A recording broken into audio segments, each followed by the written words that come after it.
Alright, let me bring you up to speed. A bit has happened since we chatted last. Namely, as you know, these sections along the side of the boat I had to cut off and reattach, and you can see where I've reattached them there. And I've come to the point of fixing the top and then deciding what I'm going to do to make all of this line up, because it's not lining up very nicely. So, in that process, as you know, I have built the watertight cylinder and did that specifically so that these top parts would connect with the top of the superstructure. And I've also added these screw sections here to screw it down. Now, partly that's overkill, and partly that's because I was having trouble making all of this line up underneath. And then I tried to add some heat to this to try and get that to fit under the top of the hull, and realised that none of that was going to work very well, and that the real problem was this movement right here. So what I needed to do was fix it. So what I did was to cut and then put in the lathe 4 pieces of perspex. This is 6mm perspex.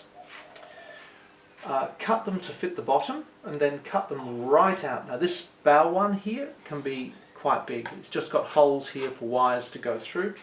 But these ones hold the, they're not really holders of the watertight cylinder, but because they're perspex, they're very strong and they go up like a rib on either side, and I've glued them in with this material very poorly, as I usually do. The result of that is that these are now nicely fixed, and I also put one in the stern underneath the stern motor room. I thought that would be a good place. I've drilled holes right through in each spot to take a small brass wood screw, and I've countersunk these holes on the outside, so I'm about to fit these. So my plan is to put this together, put the top on, screw it all down, and then put the screws in and screw them in to the point that everything is nicely lining up. Take it all off and add some glue as well to these sides, and then I'm going to have a pretty solid and strongly featured structured boat. Now the reason I'm focusing on this, you know, this is because I made this stupid mistake, but ultimately I do think with this pipe, these ribs here are very, very useful, because it is bendy, and I think that it is a useful exercise to go through anyway. So I've done this to fix something else, and in the process realised this isn't actually such a bad idea, especially this piece holding the stern watertight cylinder there. So with all of this now in place, it fits in very, very nicely. Whoops, now I can see that's it. Fits in nicely. I'll just put the screw in the back. Oh, yeah, screw in the back, and that'll be fine. And once it's all in place and firm and solid, I can then get the sander out, and I'm going to take it outside, and I'm going to start sanding all of this back, adding some filler and getting this top to fit really, really well. Right now it's a bit of a dog's breakfast still. Well, to my standards it is. Well, no, anybody's standards. Okay, so here it is.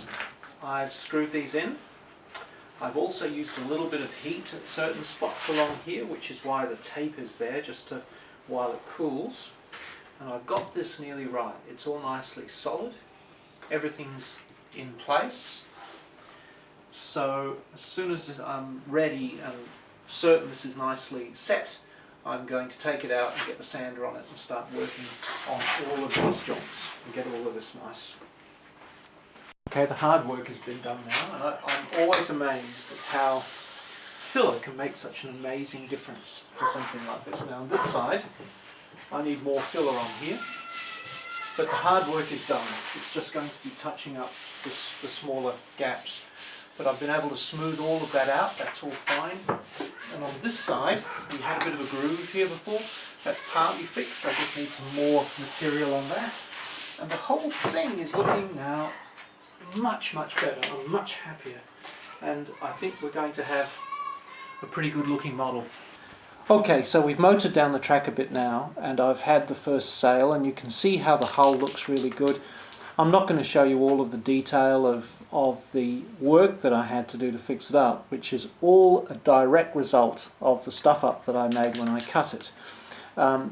So this is how it will turn out, and if you don't make the same mistake I did, I'm sure you'll find that this is how it turns out. So I've sailed the boat now a couple of times, and now I'm beginning to take it to the next stage. It needs another test sail, and then I'm going to whip it out of the water, and we're going to start making it look pretty.